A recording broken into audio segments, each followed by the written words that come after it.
my talk. Here we go. How he said he living life as a gringo, where you question where you fit in every time you mingle. They say you do this with not enough that. My rapping is really bad. This life as a gringo. Yes, hello and welcome to another episode of Life as a Gringo. I am Dramos, of course, and it is Thursday, so it means time for our Thursday Trends episode. I am flying solo on the show today, but man, we'll be talking about a bunch of different things that have been going on here in the news over the last week, as we always do. Now, there's been a shakeup here in politics. Republicans have ousted the current Speaker of the House, Kevin McCarthy. So we'll quickly touch on that and what it means for the dysfunctional government that we currently exist under here in the States. We will also touch on, a bed bug outbreak that is happening. Currently not in our country, but after COVID and things of that nature, I think anytime we hear some sort of outbreak happening, it is reason for concern. But bed bugs just creep me the hell out as somebody who, lived in the New York area during a previous bed bug outbreak that happened in New York City. We'll also talk about Becky G and her journey with therapy. I thought this was a really interesting conversation that she dove into on the Jay Shetty podcast. So we'll talk about that. And in our Mi Gente segment, we will celebrate the first ever multicultural and bilingual prime time show. So exciting stuff. New game show happening on CBS. So we'll talk all about that. But first, as we always do, let's dive into the nonsense, the BS, in a segment we call For the People in the Back. Say it louder for the people in the back.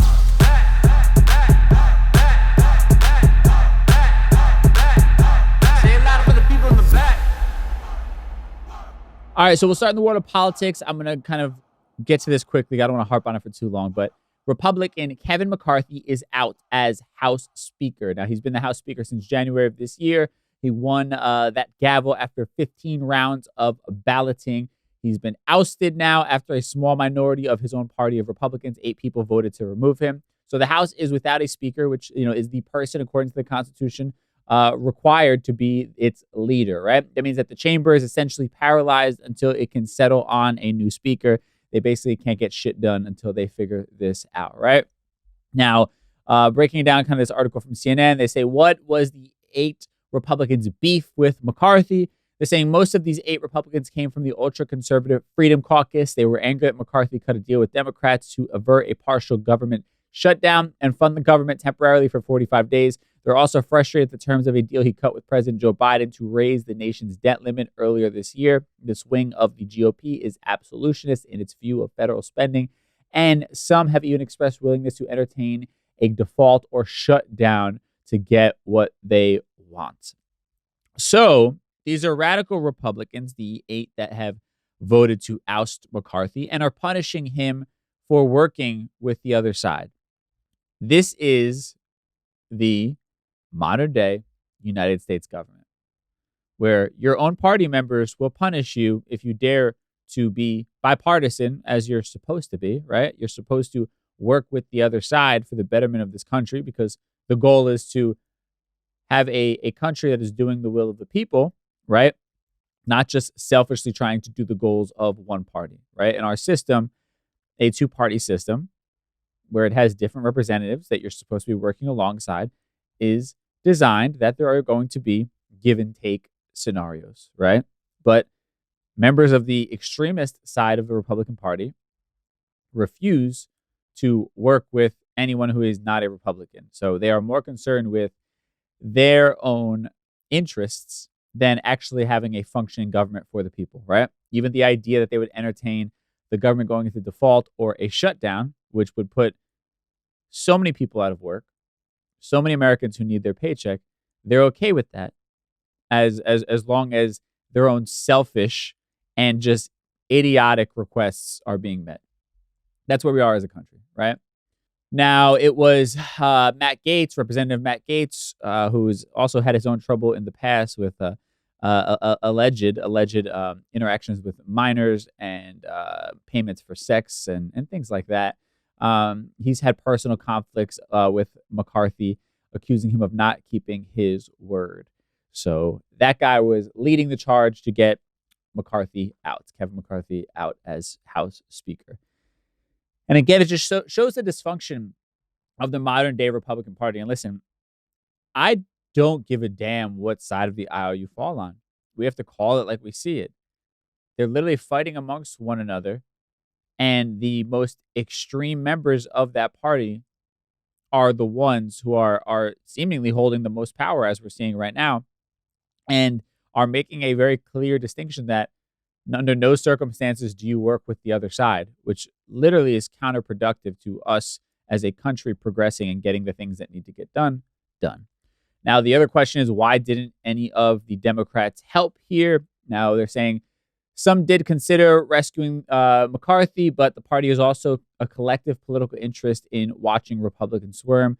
And McCarthy, has been extremely partisan. While he cut deals to keep the government open and raise the debt ceiling, he also recently initiated an official impeachment inquiry against Biden. He refused to put some bills that had widespread bipartisan support, such as a defense authorization bill, on the House floor without partisan additions. And this is where I'm torn. And by the way, this is unprecedented. This has never happened before in American history for the speaker be kicked out of their position in the middle of a congressional session. They say that this type of House chaos in which parties could not agree on a speaker was more common before the Civil War. Yes, before the Civil War. We are literally going backwards in time with our practices in government right now. But back to what I was saying. I'm torn on this when it comes to governments coming to save him. The Democrats, I should say, coming to save McCarthy. Because realistically, the next person is probably going to be an ultra MAGA crazy conservative who doesn't actually deal in the real world. They just deal in the world of MAGA. So that's not going to be beneficial for us. And at the same time, we are weaponizing the sort of idiocracy that's going on amongst the Republican Party. Of course, as a person who votes Democrat, you would think that this looks great. It shows the inability of one side to get anything done or just function as they're supposed to. And with elections coming up, the 2024 election coming up, this bodes well for Democrats. Sure, if you're playing that game. But to me, if I'm more interested in the government actually doing the will of the people and getting shit done, especially during a really important time right now, they have a vote coming up for sending more funding to the Ukraine. They've only extended the potential government shutdown by 45 days.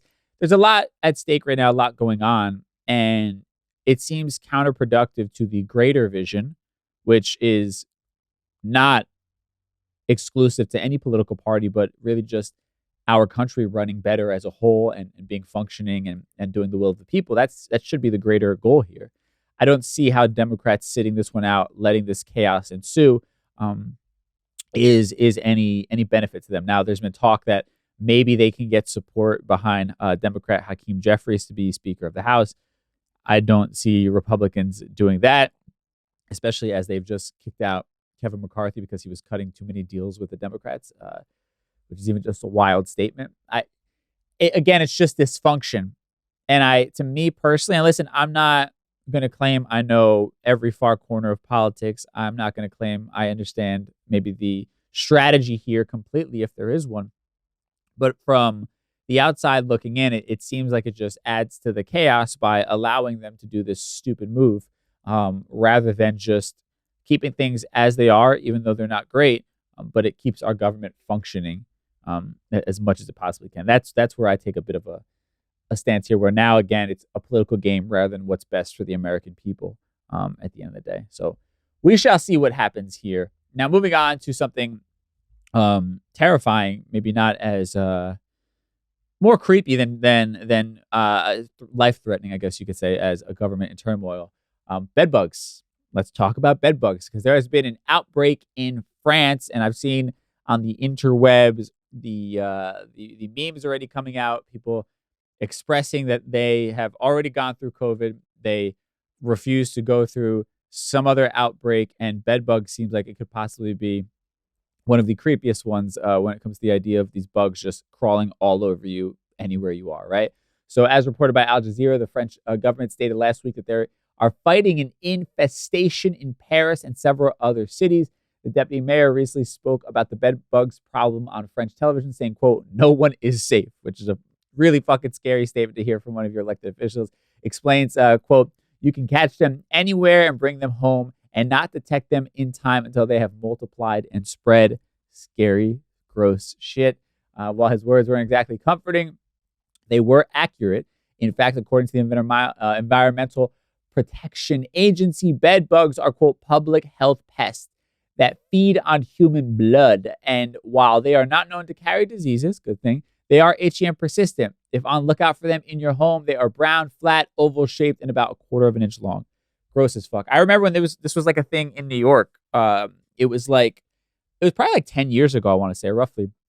And it was like they were on the New York City subway and people were getting infested with them. And it was just, I actually think I ended up getting it at one point. I can't prove it, but I was, for a while, before I'd gotten rid of that bed or moved, I think I moved around that time, I would wake up with a lot of these like itchy bumps all over my wrists. And I think it was bed bugs, which sounds really disgusting. I'm almost ashamed to admit it, but it's not my fault. There was an outbreak happening. So yeah, just, I guess, be on the lookout. I don't know. Is this going to become a worldwide phenomenon from people traveling from France to other countries now? That's how it spreads, they say. Just, yeah, life is weird. And whatever happened to murder hornets? You guys remember when murder hornets were a thing? That was like the next thing we were all fucking scared of, as it seemed like end of days was happening. Now bed bugs, just, yeah, I'm good. I'm good on the bed bugs. If we can not have that happen, that'd be awesome. So just want to make you aware. Sorry if I creeped you out. It's a disgusting story. And literally, as he said, there's no one is safe. Nowhere is safe. You can catch them anywhere, anytime. Anyone, anywhere can get these bed bugs. That is a comforting thought. And let's close out this segment talking about Becky G. Now, Becky G has been on the Jay Shetty podcast on purpose, and she was talking about going to therapy. She actually went to therapy with her family, and I just thought this was a really dope conversation. Somebody being so honest, and anybody who listens to this, I'm a big proponent of therapy and mental health and getting all those things in order and making sure you're taking care of yourself at the end of the day, right? And I love when people who have a platform use it to speak about things like this and normalize it, and maybe it inspires somebody else to destigmatize their idea of therapy. But she had this interview with Jay Shetty, and she was talking about how she has gone to therapy, and she credits therapy for helping her with her, quote, parts work. Now, according to Becky G and Jay Shetty, parts work is when you actively learn different parts of who you are. This practice proved to be revolutionary for her mental health. Now, she reveals to Shetty that therapy has been a, quote, investment, and the lessons she's learned from it are things she makes a daily practice. She also credits the practice for having helped her move away from her need to please people, right? Be a people pleaser, which is huge, something I struggle with, that I've definitely gotten better at, but it's still always there. I know a lot of other people do as well. Another lesson that Becky has learned has been how to, quote, take inventory of how situations and relationships in her life have affected her. She begins saying, quote, "I think when you take inventory of your life, like really taking inventory on what your relationships with the people around you in your life look like and felt like from the moment you were born until this current day. Inventory on memories, experiences that you've had and your reflections of them. And then also kind of revisiting those with those people and being like, hey, what was your experience in this like?" I think this is interesting. I think this is a lot of the work I did when I went away to that retreat, the Hoffman process, right? Really thinking back to when you were a kid and your earliest memories with your caregiver and the relationship that you had, the dynamic, and maybe certain things that you learned from them, completely unbeknownst to you as an adult, that you're kind of reliving that cycle and you're viewing the world through a similar lens, right? And just thinking about those significant relationships and moments throughout the course of your life and the effect they could have potentially had on you, And I love that she talks about even speaking to those people. I think having a chance to talk to my parents about some of the experiences that I had, things that, I've been holding on to for a long time. At the Hoffman process, we also humanize our parents. So we do a practice where we write a letter as if we are them as a kid, right? Or is it to the childhood version of them? I can't remember. It's one or the other, but you write a letter and you basically put yourself in their shoes as a child, right? And that humanizes them and allows you to sort of see where maybe they developed certain habits that then were passed on to you, or things that they did to you that, weren't positive, but where they came from, right? And I think it allows you to begin to have a bit of empathy for those people, right? And in this article, Becky goes on to say, quote, it's the trippiest thing for me and my siblings because I'm like, we dead ass have the same parents, grew up with the same four walls around us, and we're all so different. We all process so different, right? And I think this is a really interesting point to kind of make, I think because as humans, we're all inherently different, right? Obviously, there are similar things that sort of hold us together and bind us together, but even under your own roof, your own siblings, your household, everybody kind of processes or reacts to things in a different way. I think for me, I rebelled against a lot of the things that my parents sort of I don't know if I want to say like traumatized me with, but a lot of those experiences, or for me, I sort of lashed out, whereas my sister was very much to herself. She was like the kid who was very quiet, never got in trouble. And I was the complete opposite of that. And I think we both were sort of reacting to the situation in very different ways, Now, moving on to the article, Becky says therapy helped her and her family hold space for each other, helping her move away from a parentified big sister mentality, right? And she says, quote, so going back to an even deeper level of compassion, empathy, holding space for each other in that way, so beautiful. Yeah, we didn't get to really doing that until we went into family therapy together. So thankful for the resources and opportunities to do so, because there's a lot of times where I'm like, man, we did things that could have gone one or another way, and we kept choosing, family, she says. And I think she's talking here about, because I kind of cut a bit of the article up. I'll put the link to it in the show notes if you want to read the full thing, or check out the full episode of Jay Shetty's On Purpose podcast. But she's also sort of, talking about in the article when it comes to family, like there's a lot of times we have this mindset where it's like family over everything, right? And I think in theory it's beautiful, and when it's done healthily, absolutely, right? Your family is a priority, your loved ones are a priority, but at the same time, it should never be family over your own personal mental health, your own well-being, right? And I think that's sort of the line that a lot of us have a problem sort of walking, and she kind of talks about that a bit in the article, walking that line, and how, just because somebody is your blood family doesn't mean that you have to sort of give up yourself entirely just for them, right? There has to be this balance, I think, and you can't allow unhealthy behaviors from somebody just because they're family. Like boundaries are incredibly important. It's something she talks about. Now, getting back to the idea of like parts work, which is something she mentions a lot, she talks about how it's helped her tap into different aspects of herself. She credits the practice with having helped her learn about the different parts of herself that make her who she is. She says, quote, recently I started doing like parts work, which we were talking about all the parts, like, oh, there's a part of me that's still a child. I'm still freaking afraid of the dark. I romanticize, I travel, I'm alone in my hotel room, and I'm like, I'm going to leave the TV on so it feels like somebody is here because it's a little scary in here, she admits. And then she also admits, part of her is still trying to figure things out, right? That's very much a part of herself, and that at times she still feels a little lonely, a little lost. That is very much so a part of herself, right? And I love these conversations when it comes to people like Becky G. And it's not because their point of view is more valid than any one of ours, but I think a lot of people have the misconception that once you found success, you have money, you have fame, you have so much of what you've dreamed about, there's this misconception that everything else just sort of falls into place automatically for you. And that's not to say that there aren't obviously benefits to somebody who lives her lifestyle, right? She doesn't have to deal with the stresses of finances anymore, and has access to things that many of us dream about, right? But that doesn't mean she's void of the human experience and everything that comes along with it, and the trauma that she faced growing up, and the things that she still deals with till this day as a result, right? And whatever other obstacles life are going to throw her way, as they do for all of us, And I think when you hear somebody who's found a great deal of success in their career, acknowledging that they have to now go back and do the self-work, right? The hard work on yourself, and get therapy, and learn about all these different practices for mental health. I think to me, it's a great reminder that A, we're all in this together, but B, this is nothing to be ashamed of, right? This doesn't mean you're broke, and this doesn't mean there's something wrong with you, or that you won't ever be a successful, functioning human being if you feel like you're not right now. it shows you that everybody, all walks of life, even those who seem to have it all, are going through similar things to you, and they're seeking the help for it, right? So therefore, you shouldn't feel weird or awkward about going out there and getting help.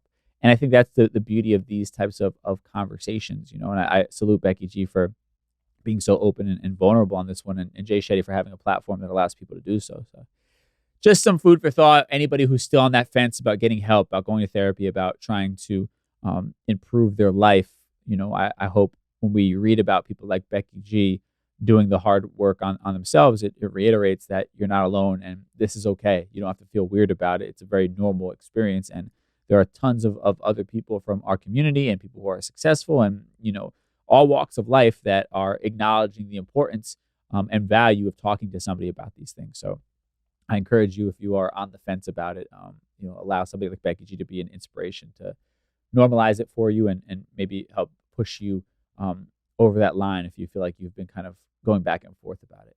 I know I go to therapy. I got therapy tomorrow, and I'm so fucking excited. I got my phone on my notes app. I got a list of things I'm about to hit my guy Phil with. So trust me, I am all in on this therapy stuff, and salute to her for being the same way. And her family as well. That's not easy. I don't think I could convince my family to go to therapy, so salute to her. Now, with that said, let's talk about some positive stuff. Although that was kind of like had a positive tone to it, which I love. We'll talk about that in our Mi Gente segment. Mi Gente.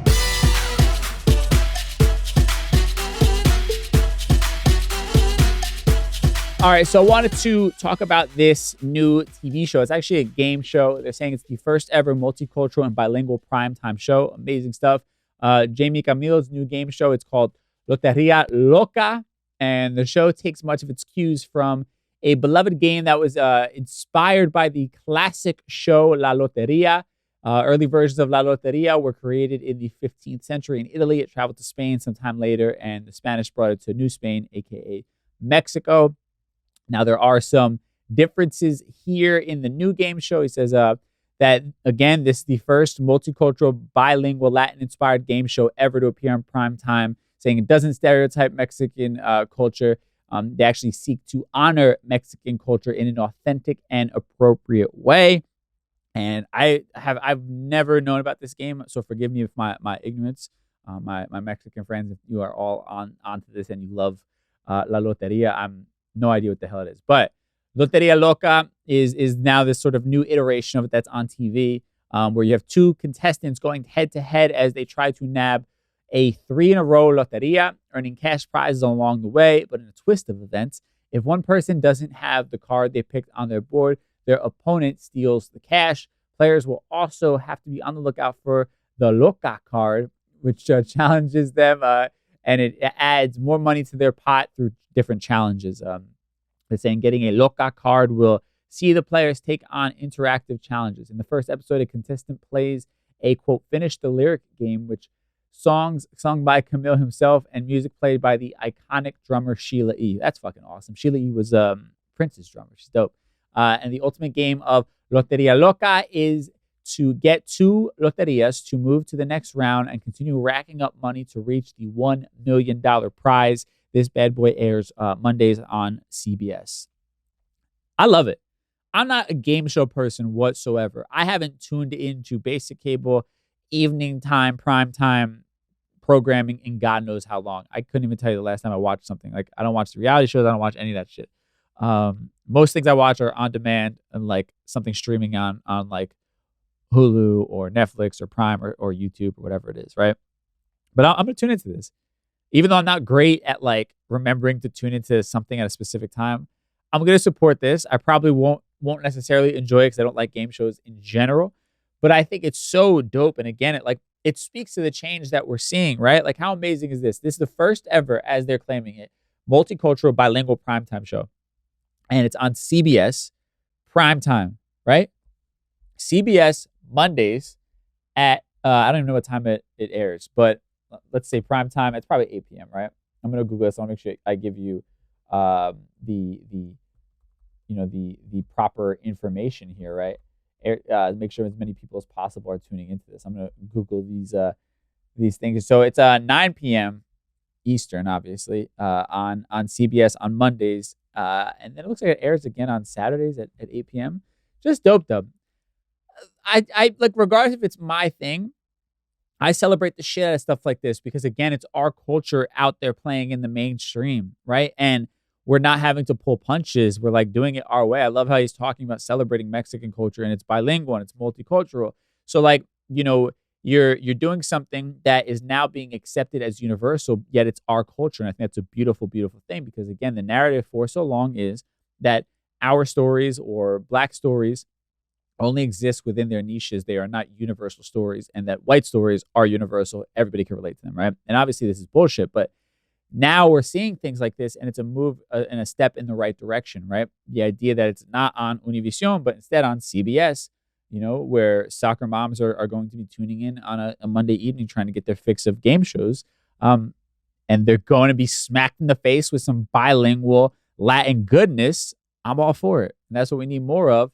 And that's why we have to celebrate people who are doing the work, regardless if they speak Spanish properly and all these different nonsensical things, right? This is a step in the right direction. I love it. It needs to be celebrated. So, shout out to Sheila E. for being on this show. She's obviously a legend, and Jamie Camille as well. So amazing stuff. We are moving in the right direction. Stuff like this gives me a lot of hope. Now, with that said, let's tie everything we talked about today in a neat little bow in a segment we call Conclusion Stew. Time for conclusion stew. All right, so keeping it short and sweet, Kevin McCarthy, a Republican, is out as the Speaker of the House. Like, regardless of what side of the aisle you fall on, I think obviously it's a little bit more embarrassing for Republicans, but I don't think any of us should be celebrating this. It's like, it just shows the dysfunction of the modern U.S. government, the alleged greatest country in the world, when we can't even do the basic things like just keep our government in order, right? Like, we're literally doing things that are unprecedented. We're in a place that hasn't been seen since pre-Civil War, right? The split that we're seeing, the polarization that we're seeing. That's just not good, and it's not acceptable. And I don't think either side is doing enough to actually get us back to a stable place where we can be proud of the government and all that, the people that are running it. And also get back to a place where they are thinking with big picture in mind, the country and the people as a whole, not just political gains at the end of the day. And I think that's the problem right now is it's all about political strategy, not enough about how the country is being run and how the everyday American is potentially going to be impacted by these games. And that's where I have a problem with both sides. Now, bed bugs, I don't want them. I think it's just pretty simple there. And if you went to France, don't be bringing your bed bugs over here. I have no interest. I am grateful that I don't have to go traveling into the city taking public transportation on a daily basis anymore, or on a regular basis. I'm grateful for that. That is something I am happy for. So maybe I could avoid this whole bed bug stitch if it does hit New York again. But this just creeps me the fuck out and grosses me out, even just thinking about seeing one of these things crawling around my bed or like a slew of them. It's just disgusting. If you watch videos, if you want to torture yourself, I'll put a link in the show notes so you can see what these things look like. But gross stuff. I'm just tired. I'm tired. I just want to let my hair down. I'm tired of being plagued by the next fucking thing. I just want to relax for a little bit. I want to breathe for a second, but here we are. Bed bugs. Gross. Anyway, also Becky G going to therapy with her family. You love this. I love people talking about themselves and being vulnerable, I should say, and open about the struggles that they go through. Hopefully her story inspires others to get help that they may need. Again, it's like, don't be caught up in the fear of, oh, this is a stranger and all that comes along with it. Like, these are people that legally have an oath that they can't share your information, and they're literally there to help you. You owe it to yourself, right? Don't allow the fear of talking to a stranger or another person or the stigma attached to therapy. Don't let it rule your life. I promise you, like, you're going to be so appreciative, so grateful of the fact that you invested in yourself and pushed past the fear and really went for it to learn more about yourself and to become a happier person, right? Because that's really what ends up happening when you get a good therapist and you're working through and you find out all these things about yourself. You're inevitably going to just feel so much better about life, And I'm going to give a really, really, really quick example. Like, today today's been a crazy fucking day in general, but I was having some like tech issues, and it was just like, of course, when you're rushing and like, you have a million things to do and you have tight deadlines. All of a sudden something decides to break or it's not going to work and blah, blah, blah, right? And I caught myself in the moment where I'm like trying to get something to work and it's not working. I'm getting frustrated. I would have normally like lost my shit and just like yelled in the room by myself, right? Or just lost my cool in some sort of way. I would have yelled. And today I caught myself before I did that. Like I thought, like I had the thought and I was present to the thought of I'm pissed off. I'm annoyed at this. I'm about to yell. And I caught myself and was like, remember all that you've worked on, all your training, all the self-work that you've done. That's not who you are anymore. And I literally quickly had that conversation in my mind and I didn't freak out. I didn't lose my cool. And that's only as a result of me investing a lot of time and work and practice into trying to be better and to be the version of myself that makes me proud, right? Because I don't want to be the guy that yelled like my dad did about every little thing, right? So I've really done a lot of hard work to not be that guy. I have it in me for sure, but through the hard work, I'm now able to catch myself. And it doesn't happen all the time, but I have to say majority of the time I catch myself in the moment and I don't get to that point where I lose my shit. And that's only a result of therapy and healing work and working on myself continuously that I've gotten to a point I'm so proud of that. Like I'm literally really proud of myself. And I was proud of myself in that moment that I had that level of self-control to not lose my shit. Even though I'm exhausted, I'm anxious about all the work I have to do. And of course, the stupid camera is not working now for no reason whatsoever, right? But I kept my cool in that moment and got what I had to get done. And that's the effects of therapy and working on yourself. So just a little story for you guys. And lastly, this TV show, this new game show, Loteria Loca, happening on CBS on Mondays at 9 p.m. The first ever multicultural and bilingual primetime show. Amazing. Like I said, I'm not even a game show person. I'm going to tune in to support because this is a huge thing for our community, our culture, represented in the biggest way possible alongside primetime soccer mom TV. And they have no choice but to accept us, and to get with it. And I love that Hollywood is beginning to see that our stories have a lot of value, even though we've known that for a long time.